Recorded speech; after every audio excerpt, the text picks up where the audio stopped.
We just people from the north side. Once and Timmy's at the shore fine. Winter ready on the four ties. Heavy traffic during 4-5. Gotta hustle on your own time. Color people every port side. We just people from the north side. Ladies and gentlemen, your host, your boy George Mackay, back here, pre-recorded, and I'm with the one and only, the amazing, the ever odd, Psycho Mike. Hello. I'm awkward. I'm going to apologize ahead of time because I didn't actually expect to be like watching myself as this is happening. So now I'm just really insecure. Now you're incredibly nervous? Oh, yeah. Well, I didn't mean to make you nervous. I apologize. You should have warned me that I should have warned you about that's the on me. camera. That's me right there. That's me. Look, That's what I look like. At least you're prettier than I Okay. am. All right. At least I'm not like hearing myself speak. No, But well, okay. you hear voices a lot, don't you? Yeah. Not anymore. Oh, is that? It got tired. It got played out. But I'll bust it. Yeah, one day I'll bring it back. One day you'll bring it back. So what has it's been 6 years. A lot has gone on in pro wrestling. We've survived a pandemic, all kinds of things. How have you been doing? What have you been up to? I've been doing fine. I don't know. It's a bit of a nebulous question. What I've been up to? I won the Smash Wrestling Championship belt. Yes. So that happened. And then after the pandemic, I actually my first matches back were over in Germany. And how was that? It was absolutely incredible. I don't know. If you don't mind me storytelling, but Absolutely. so yeah, during that, I kind of took the whole pandemic more as like a mental and physical reset break just from pro wrestling, and it was I don't know when things were getting back into the full swing. It was a bit of stop and start here at the beginning, or I don't know when it opened up for like a fortnight and then things shut down again. But I had actually a pretty difficult time, I guess, getting back into it. I don't know, it was like just feeling a bit insecure or whatever. And there was back in, I think it was 2022, I think it was, there was the WXW Carrot Tournament happening over in Oberhausen. And so Sebastian Schwab, the owner, promoter of Smash Wrestling, just reached out, maybe like a month ahead of time, asking if I'd be interested to go down to represent Smash Wrestling as part of the showcase show. And my mindset is usually just never say no to anything. So I said yes, but then immediately right after, they for like weeks before that, just nerves, and again the insecurity, because it'd been like probably like a year and a half before I. Wow. Yeah. So definitely concerns of, say, ring rust, maybe, and all those kinds of things. Yeah, and it's just also the first one back, like a new promotion, big stage, big opportunity, and it was, I don't know, self-inflicted, mind you, but just a lot of pressure. I also didn't want to let Smash and Sebastian down. And then when we went over, it was actually with Von Vertigo I had the match with. And the night, so we did like the red eye over. So we land. I'm already jet lagged, sleep deprived, and I was split in a room with Seb, and he snored all night. And like I was legitimately thinking of just like smothering him with a pillow. Like that's how tired I was. I think I'm gonna, I actually considered just like killing my best friend. That's I say that in jest. I hope the government hears this. But don't worry. Yeah. And so the next morning, I probably fell asleep for all of like 20 minutes or whatever, and. Did you call him out in his snoring the next morning? Oh, I let him have it. But when you start seeing the sun come through the curtain, you're all right, this is it, right? And so we go down to have breakfast. Vertigo, we meet up with him. We're sitting together. He just looks at me and he's like you look like. I don't know if he said this exactly. It's just better for the story. He looks at me and says, like Mike, you look like shit. And I just looked at him and I said, dude, I don't know how I'm gonna get through the day. Like I don't know. I don't think I could do the match today. That's why I said that to him. And so we get to the show, and it was even worse because, like, where they're running, like, this stage was it looked like WrestleMania to me. Like I can't even describe it and do it justice. But with all the lights, the production, the big screen, everything, and I'm sitting here thinking like I'm gonna botch the hell out of this. And then I'm just waiting for my second wind or third wind to come in, and it's not coming in. And so usually when I'm in this situation, I always feel compelled or obligated to, I don't know, like go next level or whatever it is. Just, oh, it's a new crowd. Maybe they won't like be as into the act. You know, when I'm around here, I feel like I have all this goodwill, so I can get away with stuff. If I try something new, it doesn't work. They're like, oh, normally he's good. That's fine.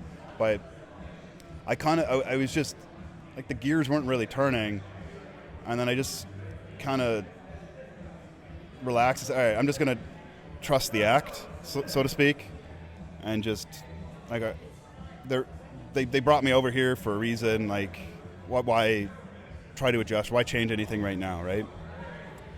And it ended up being one of the best matches I've ever had.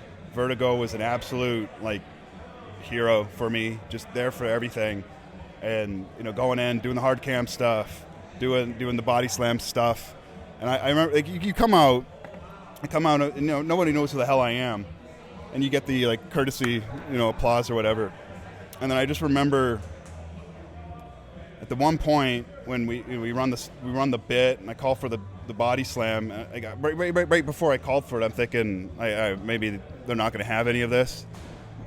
And when I called for it, and they erupted, that's when I finally relaxed. I was like, oh, okay, like I can do this. And then we did this little silly thing for a cutoff, and we got a "This is awesome" chant, and I was like, oh, cool, this is great. And then I finally relaxed. And then the next night, we did a big it was 4 versus 4 or 5 versus 5 tag match, and I didn't actually know what my music was. And so we're backstage. I think we're all doing single entrances, and so we're backstage. Some music hits, and then there's this huge pop, right? And I just look at Jeff, and I'm like, "Is that my music?" And he looks at me like, "What the fuck do you think?" And so I come out, and there's this huge reaction for me, and I actually just had tears coming out of my eyes. What's that moment like, something like that, when you go to a new place, go to a new crowd, you have all the anxieties that you talked about, all the uncertainties, all the unknowns, and then you just go over there and you just win the crowd over, and they just accept you as if you've been there the entire time. It's I don't even know what the word is. When I say that's not like a metaphor. Yeah, like I was literally just like I had to take there's only a handful of times where I actually got chills. That was one of them, and that's very special. Yeah, and it's just like. So I guess in a way you're happy you didn't say no. And Exactly. Yeah. And it's just it kind of had that epiphany where it's just I don't like what like why like why do I get into that spot where those insecurities come in, and then just like it means the world. Like it was. I'm not exaggerating when I say this. Like it's just literally life changing for me to experience that, and it was probably like the best thing that could have happened to me coming out of that long break, where it gave me. I don't know if it sounds pretentious to be like, oh, I felt validated, but it also just gave me that motivation, and it gave me just like a sense of. Like you always want to be wanted in a way, right? Yeah. Of course. Everybody wants to be heard, seen, and validated, and I don't think it's pretentious at all. I think it's honest. So I think thank you for sharing. Yeah. That's very honest. But it gave me just more confidence in myself, more confidence in the act, and I think just kind of like set me up to lean into it more. And if this is like the way I always look at it, I mean. I wish I had my wits with me at the time, so I could have avoided all the anxiety.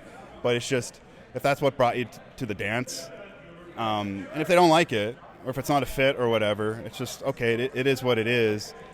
But if you try to adjust to play by somebody else's rules, like and I'm not good at it, like they're not going to bring me back anyway. So I end up in the same situation. So might as well, do what brought you to the dance, and just trust your process. Because like the worst thing that can happen is the same thing that would have happened if I didn't do it. You know what I mean? Mm-hmm. Absolutely. Yeah. Do you feel like after having that, I guess, as you said, that validation, that wanting to be wanted, and you said that they gave you kind of a renewed energy, do you feel like you've gone more full force since that happened 2 years ago? When full force in what sense? Like in terms of trusting the process more, Yeah, getting yeah. into the character, kind of letting the anxieties and the uncertainties go, and just trusting, I guess, that gut Yeah, feeling yeah. that what I'm doing is the right yeah, thing it's right now. It's right. Right for me. Because I know it sounds very basic to be like, oh, you're trying to, you go out, you're trying to stand out and everything like that. But it is what I am trying to do.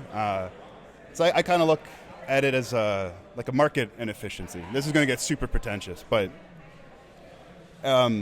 just kind of seeing, it's not so much, okay, what are other people doing? It's just what are other people not doing?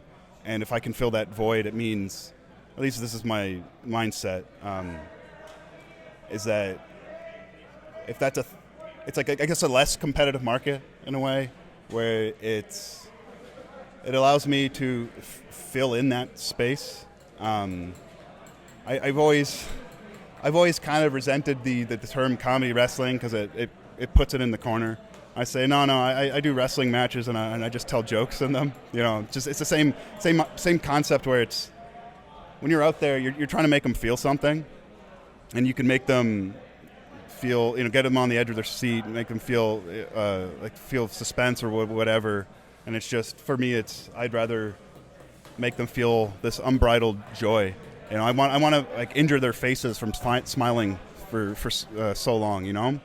And I just trust that. And we know what other opportunities like Mystery Wrestling come up, going into that, and I know there's like a new audience watching on Twitch that may or may not be familiar with me, and like that insecurity is no longer there, and that just allows me to perform better. And I don't feel like I have to go like full hog, where I can be a bit more subtle, and just kind of, again, trust myself, trust the process. I talk way too much. No, honestly, I love that. I'm always unsure about these conversations, to where they're going to go and how real and how honest they're going to get. And I feel like, even though we haven't seen each other in 6 years, I feel like this is a very real part 2 to the first conversation. We talked a lot about the history and the comedy wrestling, and I think you're very well spoken. And take that as a high compliment, because you deserve it. You don't talk too much. You're very well spoken. You really are. Yeah. And and then winning the Smash Wrestling Championship. That's huge. Yeah, and that's validation from one of your best friends saying, "Hey, you earned it." Yeah, and it's just like for a long time, it's I guess the more conventional wisdom would say that it's not a main event act or anything like that, and I kind of want to buck that trend. That I'm not saying I'm changing the world by any means, or maybe I am. I don't know, but it's just, there would be times before where when I would be put in these, I'll just say like main event positions, there would kind of be this air of like, all right, the act's over, the gimmick's over, the character's over, but now take it a bit more seriously. And it's just like, goddamn, like I take this. I've always taken this seriously. I'm never not taking it seriously. And so to just kind of get that trust where I don't want to say a bigger stage, but in a way, yeah, because it's like I just had a match with Timothy Thatcher last week. Incredible. And it's, when that match graphic goes up, I always want people to think like, okay, what the heck is going to happen in that? Because we're polar opposites and everything, and I just have the trust that I'd be able to go out and like deliver on a match of that caliber with Thatcher, who's one of the best wrestlers in the world. Yes. And it's like, I can go toe to toe with that. I can adapt to it and everything, but you're still seeing like a product that is representative of Psycho Mike at the same time, right?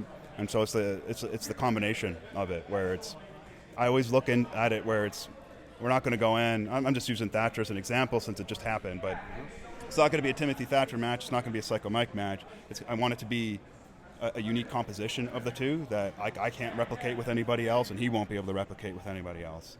I feel that blended styles Yeah. probably worked out fantastic. Would you Yeah. say that's one of your favorite matches to date? I loved it. Like I met him. I go back in 2011 when we were doing the Wrestling Retribution project back in Hollywood.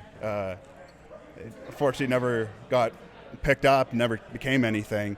But yeah, we've kept in touch since then. We've never actually. We did share a ring and a huge like Royal Rumble type thing, part of that filming. But I guess properly, we never shared a ring together for anything. This was the first time, and I know he's been wanting to do it for a long time. So. Bucket list checked off. Yeah, bucket list item for sure. Yeah. Amazing. Well, I'll let you go because I know they're going to be preparing for the meeting soon. But Psycho Mike, thank you so much. They'll wait for me. Oh, they'll wait for you? Okay, Yeah, perfect. yeah, Then yeah. one other question. In terms of trying to buck that stigma, as you mentioned, about the comedy wrestling not being in the main event and now having that Smash title and representing that company as the pinnacle of the mountain in that locker room, do you feel like you are slowly but surely chipping away at that legacy of comedy wrestling not being able to be in the main event? I hope so. I don't know. I don't really talk to people about it. Maybe I should send out a survey or something, do a poll. I don't know. But it just like the general sentiment in the locker room is. It was funny because it was just like Blackwood was at the event last week too, and I just overheard him talking to Thatcher. He's like, I don't know how he gets away with it. He pinned you with a body slam and people are okay. Like I don't know how he gets away with it. Right? And so maybe, but there's still stakes involved. There's still the pro wrestling psychology is still there. Like I think it's like on the surface, it's easy to look at it and think, oh, he's taking the piss out of it too much or whatever it is. But I think the Battle Bell, hopefully at least it speaks for itself. Cecil Nix is here. Just come in. Just give me a hug and do it on camera. Yeah, absolutely. As well. Hello. Mason, how are you, sir? Not too bad yourself. I can't complain. There you are. Thank you. Yeah. This is a nice little segue. Absolutely, great segue. But mystery wrestling, another recent favorite of mine was with Orange Cassidy. That's another time I had chills, by the way, and that was on his ring entrance, because I was already in the ring, and he wasn't announced for anything, and I had to stand there and watch this guy pop through the curtain and get a pop that was 10 times as large as mine. It was between you and me and everybody watching here. No, we were doing the hug. Yeah, we're doing the hug? Yeah. They're doing the hug. Oh, Yeah. hi. On my hat. There you go. Yeah. And then I was a little hot. Like, how is this guy so much more over than I am? But I was talking about Orange Cassidy. Oh, yeah. You remember that one. I do remember that You one. tell me your thought. You know what? You take over. Tell me your thoughts Yes. on the match with Orange Cassidy and how good it was. I thought it was amazing. I like how you were the first person to actually ask what's in the pockets. Like, you're the only one who's like, what's so special about his pockets? What was in his pockets? See, that's what I meant about marketing efficiency, right? No one else is asking, so I asked, right? It's smart. Yeah. This is it's high IQ. You're intelligent. Psychology. Yeah. I'm not as dumb as I look or behave. But yeah, that was another one where, like that whole, it's a funny story with that one actually. If you'll indulge me a bit more. Absolutely. So it was I was riding down with Jody Threat and Trent Seven. So Trent's asking me, like, are you excited for this match? And I told him, like, honestly, like, I'm a little apprehensive. He's like, why?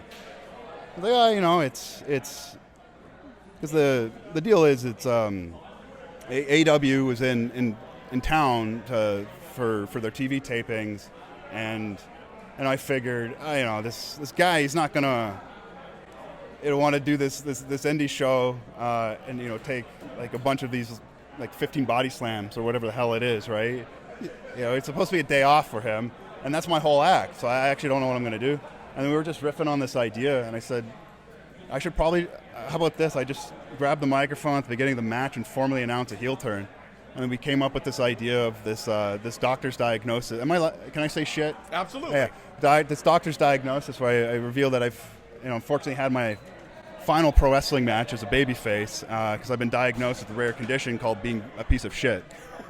And the whole reason I did this was because I thought, all right, and at one point, who wants to see a body slam? They cheer, and I go, well, too freaking bad. I'm a piece of shit, and I don't do it, right? So that was the whole thing. Like, I'm going to have this in my back pocket so I can still technically do the act, but the Orange isn't going to have to bump.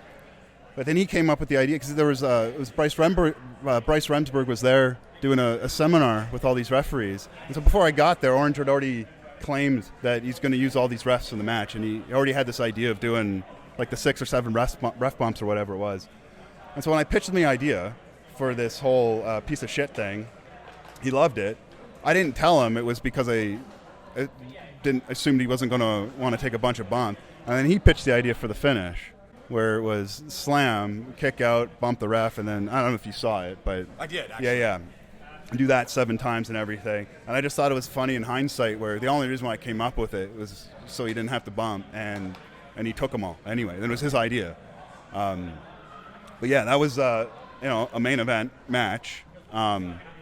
And with 2 very talented wrestlers. I don't think, no one batted an eyelash at that one. And so when that little clip did the rounds, I felt very content, because it was just, I don't know, it was like the whole thing came together very organically as well, and that people saw it and responded to it and resonated, and it was just a lot of positive comments. But if you scroll down far enough, of course you get the one jackass who, but Internet they're always at the are, bottom. yeah, they're always absolutely. at the bottom, right?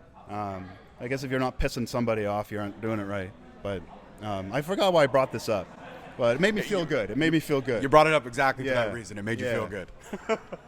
Mike, this has been phenomenal. I love the stories that you told. I love the experience, and I love talking with you. Thank you so much. I appreciate Take you, man. care. That's it for this one, All right. guys. All Next right, they're week. waiting me for Peace. this meeting, right? So I gotta go do it now. We just people from the north side. Once the Timmy's hit the shorefine. Winter ready on the full ties. Heavy traffic during 4-5. Gotta hustle on your own time. Color people every port side. We just people from the north side.